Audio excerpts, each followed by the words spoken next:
Yes. Hi, everyone. Welcome to Thanks for Sharing. I'm your host, Jackie Pack, and I have Rachel here with me today. We are going to continue this podcast episode in our series on attachment. And today we want to talk about how attachment becomes disordered. So let's talk about a little bit. We're going to talk about the attachment styles. I'm just trying to get my thoughts straight. We're going to talk about attachment styles. Then we'll talk about how, we get launched into insecure attachment and how then intimacy becomes disordered going forward. Yeah. Okay, so let's start with kind of an overview of the attachment styles. I've talked about this before in different podcast episodes, but we can always use a refresher. So, I will say at a basic level, attachment is divided into two categories. You have secure attachment, and then you have insecure attachment. And I would say there's 4 types of insecure attachment. Now, sometimes, the how we label those insecure attachments vary among different people. I think they are talking about the same things when they're talking about attachment disorder or insecure attachment, but sometimes there's different labeling for the different quadrants of insecure attachment. Yeah, I learned a new one this week. Oh, yeah? Yeah, so for fearful avoidance, one of the more popular ones that's being used right now is disorganized attachment. Well, I learned disorganized attachment is its own category. Yeah. Like the 4th category, because here's my understanding, and then you can tell me what you've learned. I just Googled it, so. My understanding is we have secure attachment, and then we have anxious, sometimes it's called, or preoccupied. I usually use, the preoccupied label because I think one of the best ways to describe this form of insecure attachment is kind of this sense of I lose myself and I am preoccupied on the relationship and the partner. Kind of that, if you've ever known anybody with preoccupied attachment, it's kind of like, if you're okay, I'm okay. But if the relationship is not okay, then the person becomes quite unstable. And so there's this preoccupation on making sure that the relationship is going well, right? Or the person feels like there's some stability in the relationship, even though we would still say it's coming from an insecure attachment place. And then the second one would be fearful avoidant, sometimes called anxious avoidant. I've also heard it called some other things. And so this one is, there's still this need for attachment. I mean, I would say with preoccupied, there's anxiety there behind that, obviously, which is driving the preoccupation. In this one, there is also anxiety about relationships and the way that somebody copes with the anxiety is to avoid or create some distance. Sometimes in our field, we'll call that person more love avoidant, right? They're getting into relationships. As the relationships gets closer, anxiety is created. And one of the ways that they feel like the anxiety or the fearfulness is resolved is through avoidance or space or distancing. And then the third category is dismissive, right? Often these folks, I mean, they end up in relationships, but they're not aware that there's some anxiety there. They don't necessarily even feel the anxiety. They're somewhat dismissive about their attachment needs or their relationship needs. They're, dismissive of their partner's attachment needs or relationship needs. And each of these types kind of organizes in a certain way, right? So the ways that we would describe each of these types of insecure attachment, they're kind of organized under that. And then the 4th one of the insecure attachment is the disorganized, which is a little bit of everything. And, usually what I've read is the attachment disruption was so severe that it didn't even organize into one of the insecure attachments. That's interesting. But I'm interested to learn what you read when you looked it Yeah. up. So, well, I had a client take a quiz online because that's how most of these things starts. Yeah. And then, Rachel jumps in a Google rabbit hole. And they ended up disorganized. And so I was looking at their scores, and it was in the fearful avoidant quadrant. Okay. And so I started like looking at like their description, and what they kind of say is like for the disorganized person, not it's not always beneficial to avoid the situation, but they will choose to avoid like bigger situations and preoccupy about lower risk situations. Okay. And so that's why it becomes a disorganized one. That's why they're going with disorganized in this, is that like they're really fluctuating between like I avoid at all cost and I preoccupy about everything. Okay. So they're kind of like splitting it, like it would be like that upper part of the fearful avoidant quadrant. Okay. Closer to the preoccupied. Closer to the preoccupied, but not all the way into it that we are like hyper fixating all the time. Okay. But it oscillates between the like I'm preoccupying and I'm going to actively address this thing so that I don't have to actively address this thing. Okay. And then sometimes they'll get like preoccupied in their head, but they won't actively address it out loud. And so like the bigger it gets in their head, the more avoidant they become about it, which would be different than how like we've technically thought about fearful avoidance, which is that like I'm not going to think about it, I'm not going to put it on the table. But like they're saying that in disorganized attachment, like they're actually preoccupying about it a lot. Okay. But they're in some capacities. In other capacities, they put it in the vault and never think about it again. So that was the description. Like interesting that it kind of oscillates between like being very preoccupied and being very avoidant, and depending on the situation. Okay. So, I mean, like I said, when you go online to Google things, there's a lot of different information. Some people describe it one way, other people describe it other ways.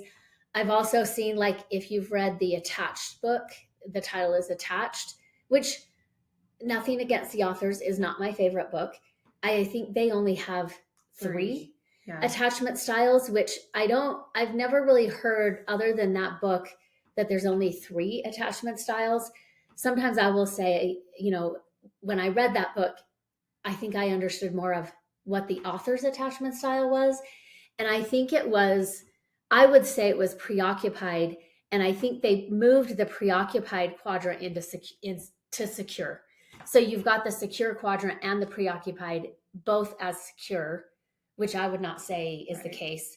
Sometimes, if people are landing in that preoccupied, we also will see love addiction showing up. And, we've talked in staff meetings before just about like, sometimes these aren't set in stone, right? If you tend towards fearful avoidant and you get into a relationship with somebody who is even more fearful avoidant than you might trend toward the preoccupied quadrant. And so, and Pia Mellody in her book, Facing Love Addiction, talks about love addiction, love avoidant, and talks about like, for some folks, they do both. They can be love addicted and they can flip into love avoidant. Mm-hmm. So anyway, if that's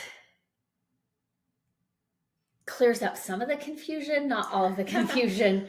I think it's good to recognize that like this is a working theory. Yes. Yeah. Right. So as we get more information, as we get more brain data, as like our professional colleagues do the research, it expands, it nuances, right? Like it shifts. Like these are not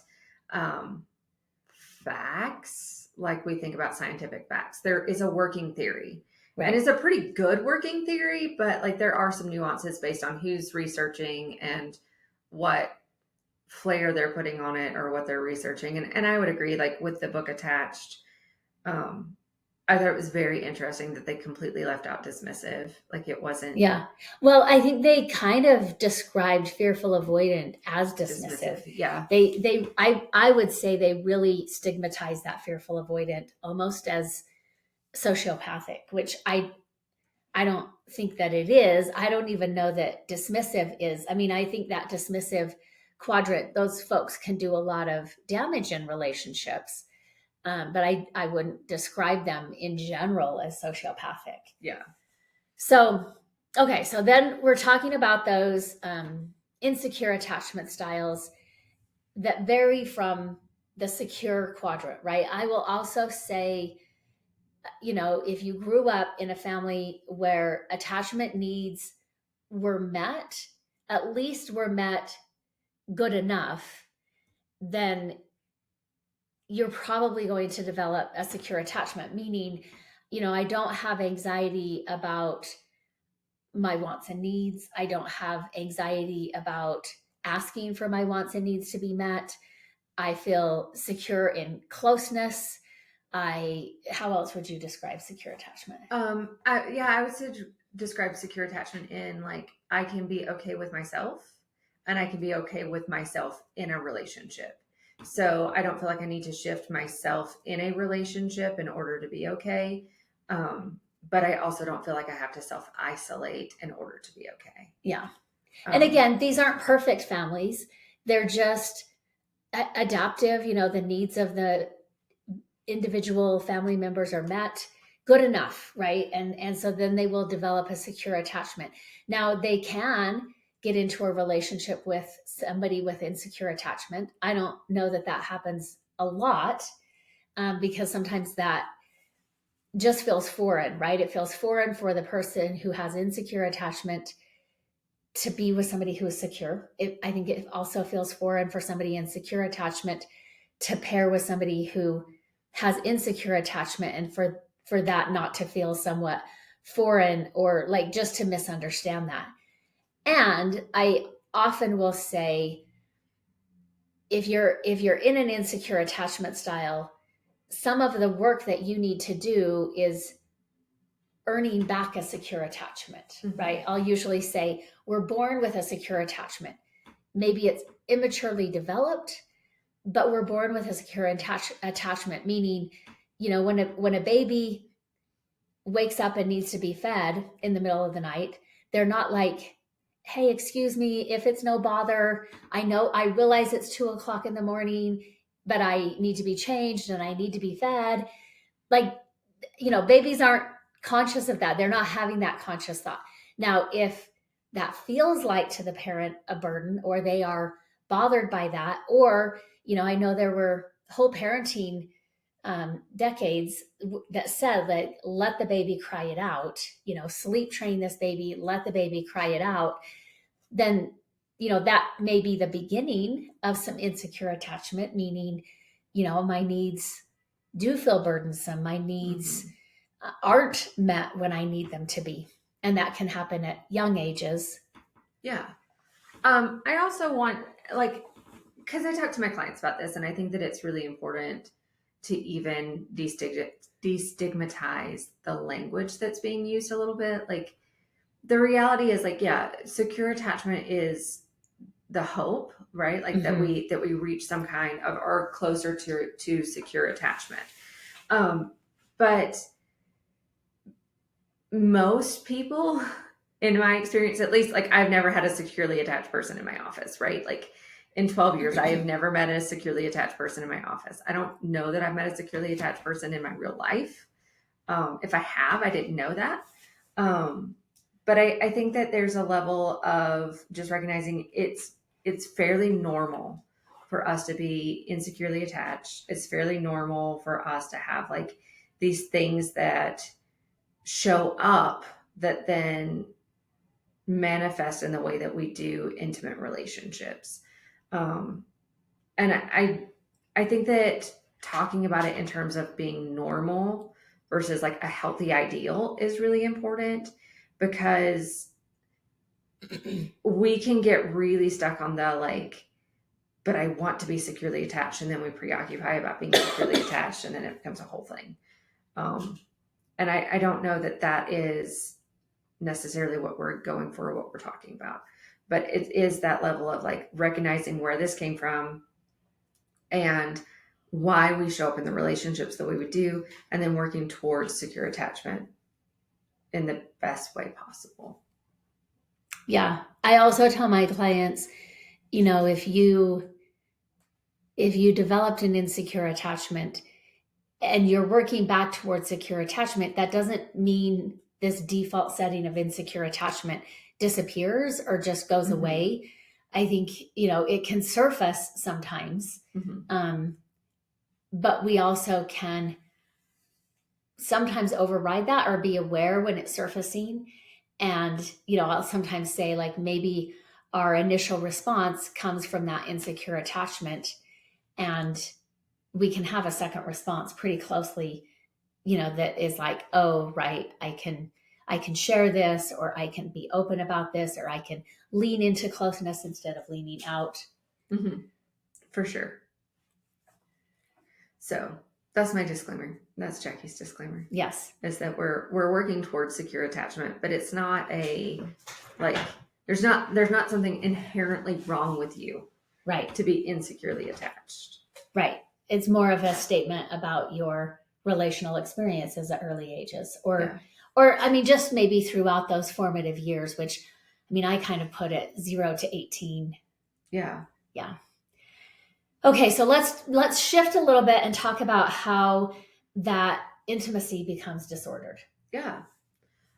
So when we are in an insecure attached, and maybe a secure attached quadrant, but like, again, that's not my experience, so I can't really speak to that. But when we are functioning in those insecure attachment quadrants, right, we can put a lot of weight on the relationship and how it affects us internally. And I kind of think about this in terms of, we've talked about this a little bit earlier, right? Like a fully attached, fully emotionally intelligent adult person will be able to like recognize, this is where I end and this is where the relationship begins. When we are in insecure attachments, we can't always do that. And where that gets ruptured into these like intimacy disorders, as we talk about, is when we are also, when we start trying to balance ourselves internally with another person. So what Jackie was talking about is if we have someone who's extremely fearful, avoidant, and someone who's a little bit less so, they're going to try to balance the boat by moving towards preoccupied a little bit, so that we're balancing the relationship instead of balancing these internal ruptures. And depending on the relationship we're in, that can create some really disordered intimacy, where we put a lot more emphasis on the other person, when we focus a lot more on changing the other person or changing ourselves to meet the other person's need, and we lose ourselves in that process. We create a lot of high intensity in that, or we can create a lot of high avoidance in that, where we start to just like numb everything because it is so difficult to live in our bodies in those relationships. I do think too, and I think this comes from the betrayal trauma literature. Betrayal trauma meaning partners of sex addicts. And in that literature, it will talk about, right, we have these two systems. We have our threat system that is always maybe operating in the background, scanning the environment for threat. I also always clarify with my clients, our nervous system does not differentiate between a physical threat or an emotional threat. And, it's ready to respond when it detects a threat. So it can go into that, fight, flight, freeze, and appease when it detects a threat. So our threat system is operating in the background. And then we also have our attachment system. And a lot of times, when we think about it, like, in healthy situations or secure relationships, the attachment system helps signify to our nervous system that the threat has passed and that safety has been reestablished. So Emily Nagoski, I think, talks about this. Like, if you go back to our ancestors, hundreds of years ago, where they relied on hunting for their food. Let's say somebody is out hunting, comes across a bear, which would be specific to our culture or our geographical location. I think she uses the lion. Mm-hmm. But let's say you run across a bear. Obviously, your threat system is going to detect that and be like, oh no, danger. And, again, it's going to come on board more in that limbic system that is not maybe that thought process. And it's either going to, probably not try to fight a bear. Maybe. We've had some recent stories, I think from last summer, where some people kind of fought off a bear, not necessarily like took it on directly and fought it off. Right. So, fight, flight, sometimes they'll play dead, probably not going to appease or make friends with the bear. And you make it back to your village or you make it back to your family, and you tell the story. Everybody is so happy that you're alive and you're back with your attachment people, which signifies to the nervous system, threat has passed, threat has ended, right? Mm-hmm. And that's usually how those systems work in a maybe single incident threat. Yeah. Now, from the betrayal trauma literature, and I think this can apply to more than betrayal trauma, the people that we are attached to are also in our threat system. Mm-hmm. And that shouldn't happen, right? If people are healthy, if they've done their work, they are getting into relationships in a way that the other person is not also showing up in their threat system. And I think when we're talking about attachment styles and developing more of an insecure attachment, to me, that would say that pattern might have been set pretty early on, mm-hmm. where the people that I'm attached to or dependent on at young ages are also in my threat system. And, again, that pattern can be normalized, or we can develop beliefs based on that experience that says these people that I'm attached to are also sometimes going to be in the threat system. Mm-hmm.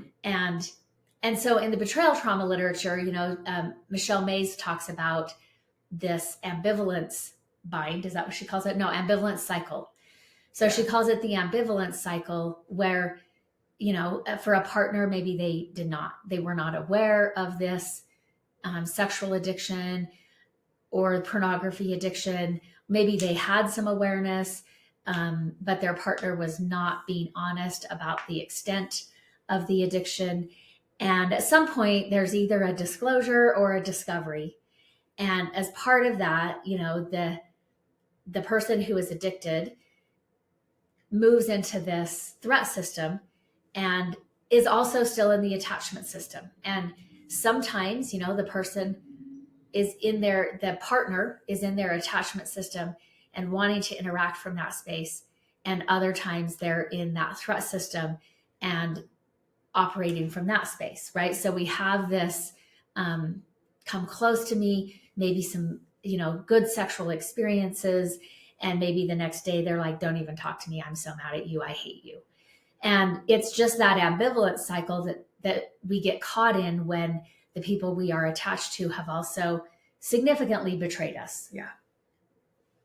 Yeah. And I think that's right. Like, as we're looking at the way that those can line up, if we're also dealing with an attachment and we're dealing with this kind of like a ruptured attachment, and we're dealing with some kind of like ambivalent cycle, it creates a lot of volatility. And mm-hmm. and I do think, again, I think it's interesting because when you look at addiction literature gave us a lot for mental health, and it gave us trauma work, like trauma, the looking at trauma as a whole comes from addiction. And I do think that some of the work coming out of like betrayal partners literature in sex addiction treatment is so applicable across the board because yeah, if right, like if you are scared to come home, if you would rather stay in the woods with the bear than come home and explain that you were in like you came across a bear, then that's going to create a lot of issues relationally. That's going to create a lot of that intimacy disorder.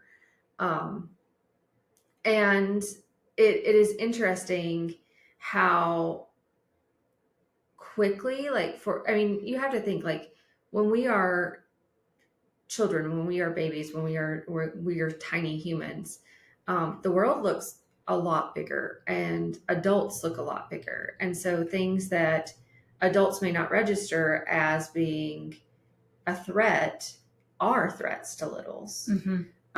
And if we I think to littles, sorry to interrupt, I think the world is loud. It's, you know, it's busy. I mean, there's so many things that for their nervous system seem like overwhelming or kind of like in their face, right? And they're not really eye level with very much that's going on, which also probably would not feel safe to them. yeah. And so I think sometimes there's a level of that like what we would consider a threat as an adult looks different than what a child considers a threat, and I think that often gets dismissed in with children of like, oh, you're fine, or oh, that's not scary, or that's not a big deal, or I didn't mean it, so let it go. And that ruptures that attachment, right? And so so then the question becomes like, which one is scarier? Like what part of the threat system, if it's going off or we're constantly nervous about it going off, where does that land and what does that look like? And I think that there's an interesting and thing that's like we're starting to recognize, and this is one of the things that I recently taught a webinar on, is this idea that like we perpetuate these myths about sexuality, right? And we've talked about some of those here. But one of the things that I think is really interesting is like when the culture itself creates threat in relationships, then it is hard to have secure attachment, or it's hard not to have intimacy disorder, because we have so much threat in our relationships, right? If you look at our media, the idea of affairs or murder or rape or any version of that, or like relationships becoming stagnant, or right, big, not being able to get through big things because we're not on the same page. Those are the stories that we gravitate towards in our culture, and it leans towards attachment disorders. It leans towards intimacy disorders. It leans towards not having a functional relationship. And I think that is something that we like. This is the water that we live in a lot of ways. Right. Well, and I would say the basis of attachment disorder is a lack of safety. Yeah. Right. And whether that's our environment that feels like we're not safe, whether that's personal experience that does not feel safe, whether that's family of origin issues that makes us not feel safe operating in our world, in our environments, that is going to have different, I mean, it can manifest different ways, but we're going to be talking about disordered intimacy. We're going to be talking about like an attachment disorder. I would also say, in our world, there are so many ways that we can distract ourselves from our emotions or from what's happening in our body. And I think presence has a lot to do with intimacy, whether that's with a friend, whether that's with your children, whether that's with a romantic partner or your spouse. Being able to be present is huge in intimacy. Yeah. You know, when I'm working with people and we're reestablishing safety in the relationship, we're trying to move them back into more of the attachment system and get them out of the threat system.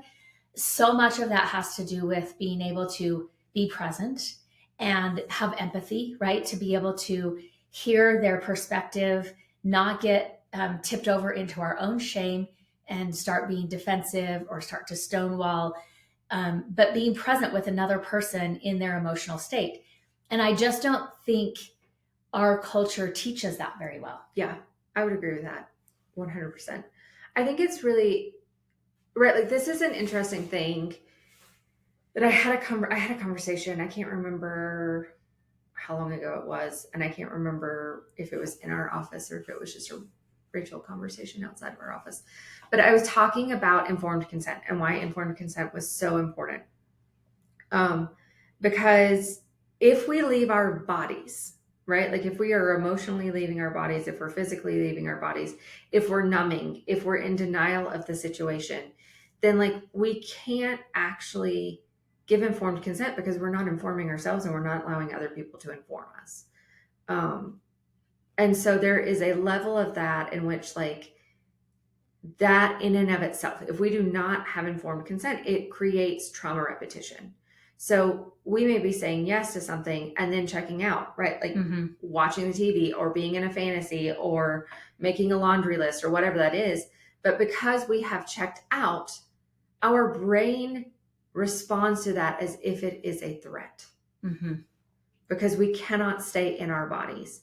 So then we've created a trauma repetition, and that creates more and more disconnection in the relationship and less reconnection in the relationship, because our bodies will register every time we have sex with this person or every time we engage this person that we leave our bodies, and therefore, right, like, that's flight. We have emotionally fled. We have left. We have yeeted. And so because we have done that, our body reads that as a threat, even if it's a non-threatening situation. And sometimes we are doing that based on our attachment from early childhood, early adulthood, or toxic relationships. Maybe not even this one. It could be this one, and oftentimes is. But we have created now a repetition in which we have to recognize that now we are creating disordered intimacy, where our intimacy is becoming about numbing and denial and not being present in our bodies. Which, I mean, I know both of us will kind of talk to partners if they end up opting for divorce. We'll still encourage them, like, you need to still be in therapy, and you need to kind of work through the issues in that relationship, because you're going to take those experiences into your next relationship. And I think even if you do your work, some of those issues or the impact on you is going to come into your next relationship, right? And if you don't have awareness, or if you don't know how to get yourself out of that threat, if you don't know how to be able to talk about it and let your partner know, this is what's happening for me, this is what's going on for me, then again, we'll probably end up repeating some of that trauma.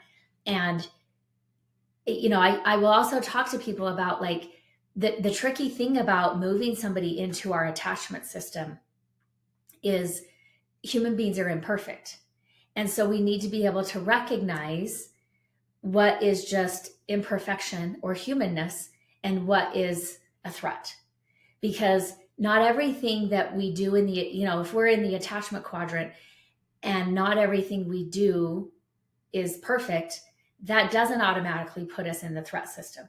But if we haven't worked through our family of origin trauma, if we haven't worked through previous relationship disruptions, then we can be somewhat trigger happy, or we can conclude too quickly Mhm. that this person is a threat when really they're just imperfect.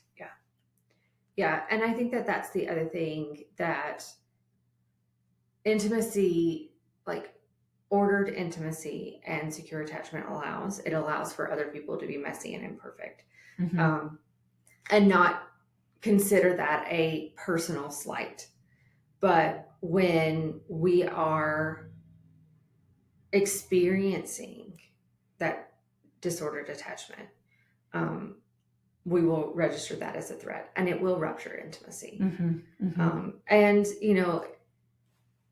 you've talked about this previously, like our first response may be our attachment response, but then we can quickly be like, wait a minute, that's not actually how I want to respond to this. Right. And we can choose our next response, or we Mm-hmm. can choose, or we can even like recognize like, oh, like I can see how my attachment was up there, and this is what I actually believe, and this is what I actually mean, and be able to like work through that in a productive way.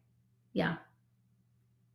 Yeah. So what does that look like sometimes? I mean, and I think also we could say probably for most sex addicts, they have had a pattern of attached people being in their threat system, which is why they end up being in the threat system of the people they attach to, right? I think we could operate on that assumption and do good work with clients if we're operating on that assumption that, because they have normalized people that we are attached to are also in the threat system, they repeat that trauma and they become, they are part of the threat system to the people that they are attached to.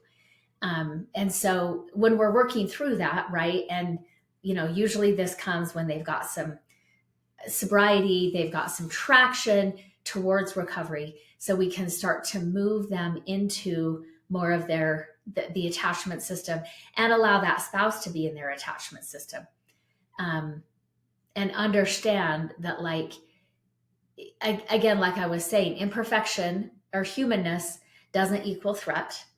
And be able to really differentiate between what is actually a threat and what is human imperfection, and how can we talk about that, how can we bring that into the conversation of our relationship, and then work through that without that threat system getting triggered, right? Which, I mean, for most people, I will say, the longer you're in a relationship, I mean, we're just going to know imperfections about our partner, like, because that happens when we're living in the same space, when we're getting to know somebody, when we're picking up on them, right? And some of the nonverbal cues or behavior things, or like we're getting to know them, which can, be a trigger for people that, like, if I'm truly known, I won't be accepted. I will be rejected. I won't be enough. I won't be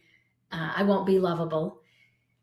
And so again, we're working with a lot of those issues as we're trying to move the couple more into the attachment and work through the threat, so that that pattern that has been normalized gets disrupted and the relationship can feel safer.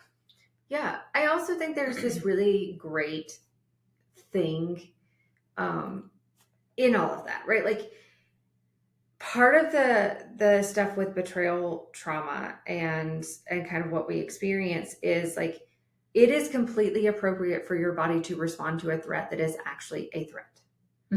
And being able to work through a relationship or a thing that like is a threat in our system, set boundaries, and create some space in which like that we can trust our partner more to show up the way that we need to, is some of this intimacy disorder work, where we start to recognize like, yes, these actions may have been a threat for multiple reasons, And like, how do we move into a place in which like you both feel more attached or you both feel more secure in the relationship, because we were insecurely attached to begin with, and that's usually where the ruptures happen.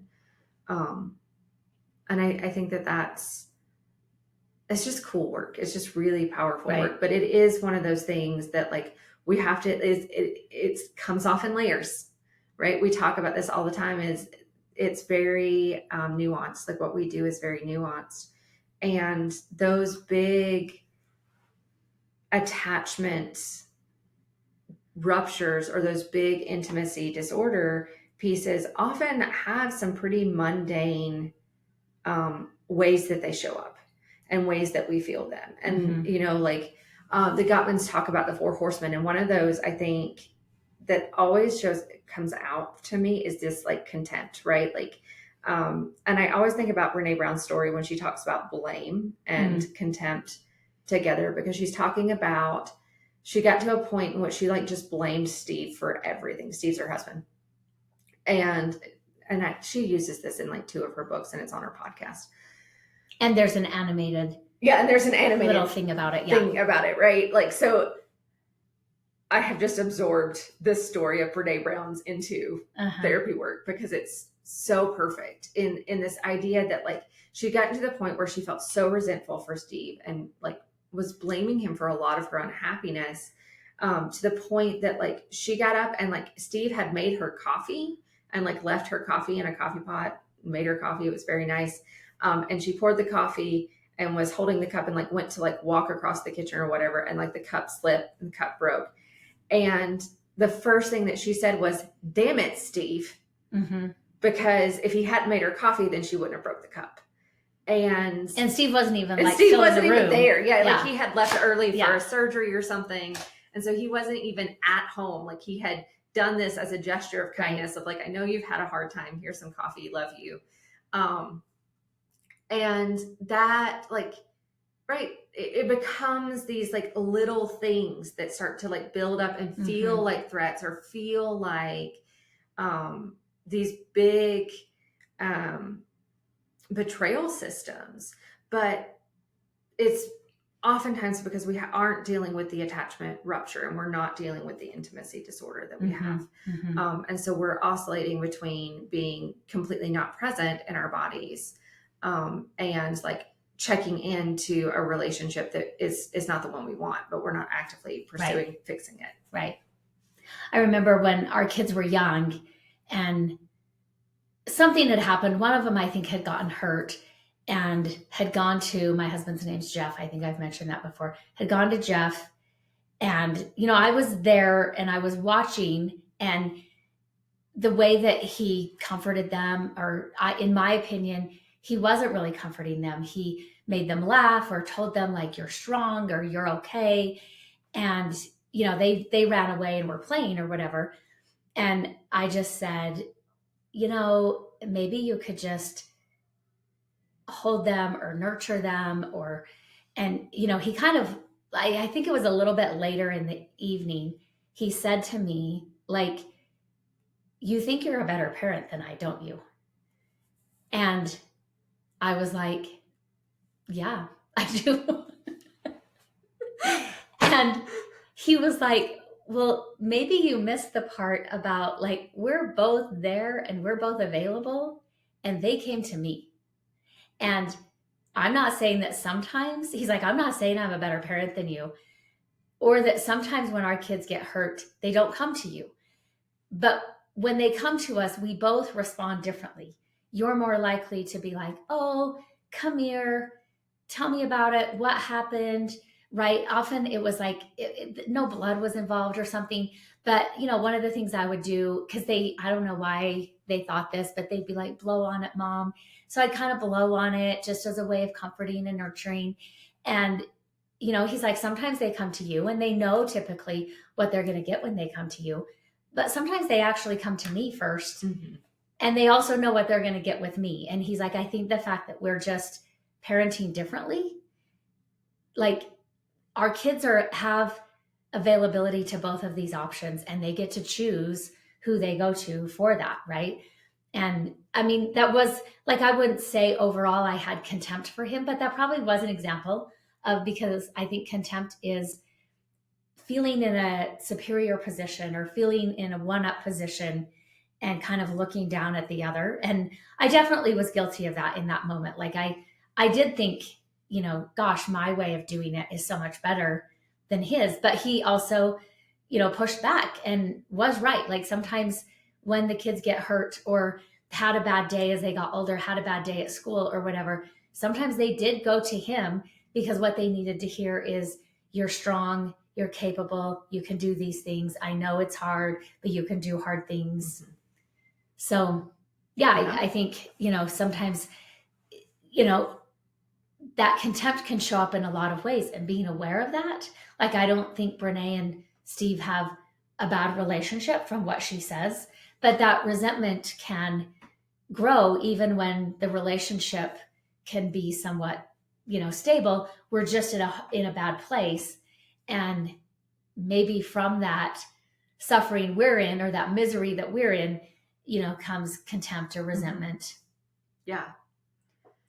And I think that's right. Like, these are the things that we have to work through, we have to figure out.